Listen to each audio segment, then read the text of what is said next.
अस्सलाम वालेकुम। JTT में खुशामदीद। बिस्मिल्लाहिर्रहमानिर्रहीम। आज मैं आपको आलू के साथ बहुत मज़े की टिक्कियाँ बनती हैं जिसमें हम शामिल करेंगे प्याज, धनिया, सब्ज़ मिर्च, सूखा धनिया और ज़ीरा और कुटी हुई सब सुरख मिर्च, नमक, हल्दी और साथ में आपने ऐड करना है इसमें मज़े के लिए, बहुत अच्छे टेस्ट के लिए। इसमें चिकन भी आपने इस तरह उबाल के इसको इस तरह आप इसके पीस कर लें छोटे छोटे, इसको बोटी को अलग कर लें और साथ में आपको अंडे की ज़रूरत है।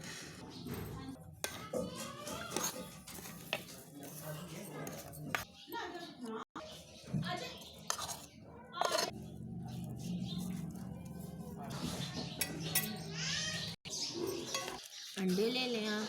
टिक्की को इस तरह अंडे में आपने डिप करना है। लाइट फ्लेम पे आपने इसको ब्राउन करना है। एक तरफ के अंडा पकने के साथ ही आपने इसका साइड को चेंज कर देना। इसकी साइड चेंज करके आपने दूसरी तरफ से इसको पका लेना है। माशाल्लाह माशाल्लाह, ये देखिए हमारी टिक्कियाँ तैयार हो गई हैं। ये बहुत मज़े की, आप इसको घर में ज़रूर भी ट्राई करें।